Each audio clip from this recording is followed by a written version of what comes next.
Thank you. It gives me great pleasure to be in the Italian Embassy. Just the colors on the walls make me feel a little happier.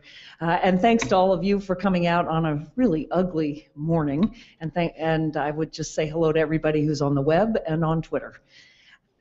So I want to talk about foreign policy in stereo. I realized as I created that title that I'm dating myself. I don't think my sons actually know what stereo is, although they discovered a record player at Urban Outfitters over Christmas and bought it, and then used all of our records and thought this was just the coolest technology, this little box that went around and you could play records.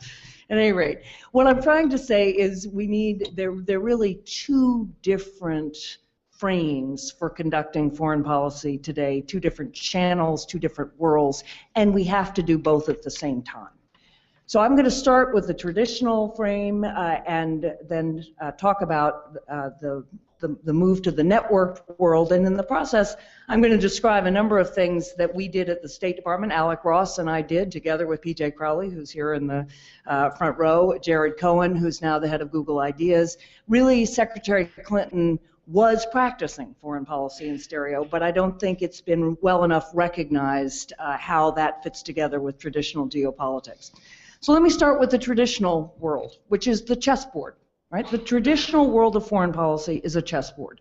I, of course, was raised during the Cold War. That's the absolute epitome of the chessboard world. There are only two principal players. And in that world, I cut my teeth on Thomas Schelling's great book, The Strategy of Conflict, which said, you know, the modal relationship between the two principal actors in foreign policy is conflict. And the question is how you get anything done in a world in which that is true. So he said it's not zero-sum conflict. I mean, there were, you know, neither the Soviet Union nor the United States wanted to blow up the world. We really didn't. We each wanted to win the conflict, but not at the price of blowing up the world. So arms control was exactly where you could see that there was a common interest, even though there was a basic conflictual relationship.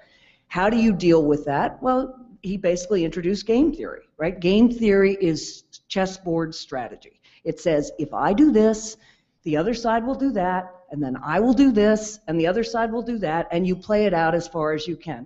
That's what gave rise to tit for tat, right? If you want to change conflict to cooperation, you try cooperating, and you see if they will play back. If they don't, then you get conflictual again, right? All of that, those are the bargaining games that structured foreign policy in the chessboard world. It is traditional geopolitics done with now, unfortunately for strategy, 194 states. It was a lot easier when the world was smaller or when we had bigger blocks. It's much harder to do that kind of strategy now, but John Kerry's doing it every day, right? Our relations with Iran, that's the chessboard, without any question. Relations between Palestine and Israel and our trying to broker them, that's the chessboard. Syria has lots of non-chessboard elements, but the way we're approaching it, those negotiations in Geneva, that's the chessboard. So the first thing I want to say is chessboard diplomacy, chessboard foreign policy, chessboard strategy, that world's alive and well, right? It hasn't gone anywhere. It's still very much there. For some countries, that's the only way we engage that country. For many countries, we engage them both on the chessboard and in other ways. But that's my starting point. Okay, that is not the world that most people look out and see today, right? If you were born in the 1990s and your modal relationship in the world would not be conflict, it would be connection. You had grown up in the world of globalization. You had grown up in the constant interconnectedness, what Tom Friedman says, the hyper-connectedness of everyone. You grew up in a world of networks, a world where everybody was networked. States themselves are networked, but of course so are different parts of states. That was the first book I wrote about. The justice ministries all around the world are networked. The financial ministries, the central banks, every different kinds of agencies are networked. But then, of course, the networks of business, That is the global economy. There's either supply chain networks or corporations themselves networked in all sorts of ways. Civil society, that's what brought us the International Criminal Court and the Landmines Treaty. Those were networks of civil society actors. Networks of criminals, what are we facing, right? We're facing terrorism, money laundering, arms trafficking, drug trafficking. Those are criminal networks. And then networks of individuals, increasingly, in social movements. That world isn't the chessboard. That world is the internet. And I use the internet not as the actual internet, but the metaphor for the world. The internet is a network of networks, right? That's what it is. That's what foreign policy looks like. A network of all these different networks and how they intersect. That world, the strategy of conflict is useless for. You cannot model that as prisoner's dilemma. Right? You are talking about vast networks. You need to be thinking about whom to connect and how.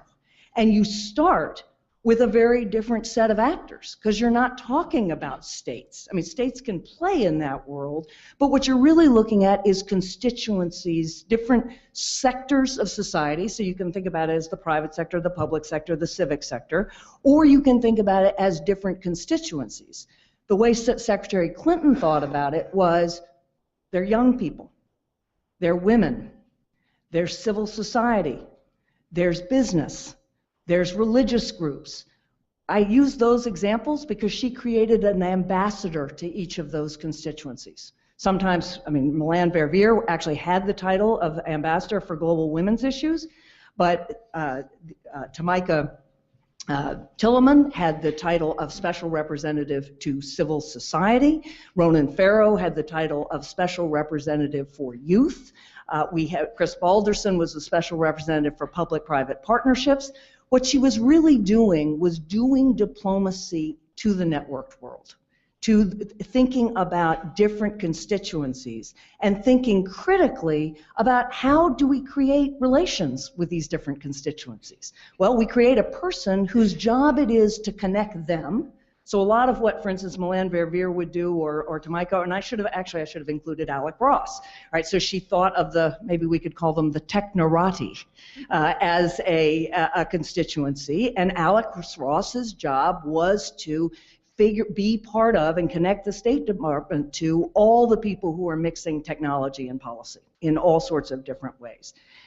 So our job was to connect to those communities, but also to connect them. And often what we did was have convenings where we were connecting women's groups, or we were connecting people who were doing public-private partnerships, or we did tech camps around the world, teaching civil society how to engage in technology.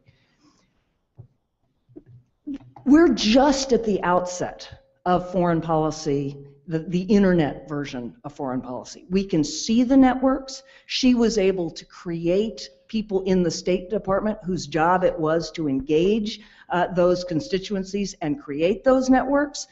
But, you know, what's the strategy?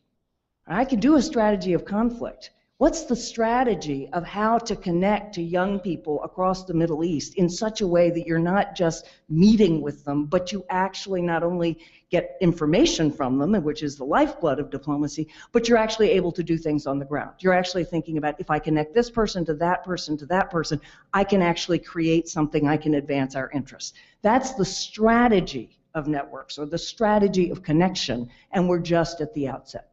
So let me just say a few more things, and we're gonna start a conversation. That's just for the Italian embassy. I found them in Italy. They're actually made in Canada, but we saw them, of course, in an Italian shop, sort of like this. But, so here's the deeper way of thinking about diplomacy in the networked world, in the internet world, as opposed to the chessboard world. It's a different frame, right? So I said the chessboard versus the internet. I would then put to you, it's a different set of analytics. In other words, how do you analyze what's likely to happen in that world? Well, again, in the geopolitical world, you know the states, you get information, you try to plot it out in terms of either the security dilemma, think of China and Japan right now looking at what they're going to do, you can plot it out. With the internet frame, you need analytics of flows. You need the analytics of the flows of people and capital and arms actually anything related to climate change. You need to be able to think about exactly what John Kerry said at Munich was the greatest issues of our time. He started with youth demographics, and then he talked about food security and resource scarcity and climate change and criminal networks. But we don't have the tools to analyze those flows. We do have demographic tools. We can say, yeah, look at the number of young people, or we can say the flows from Latin America to the United States are going to be enormous in this century, and we should think about that.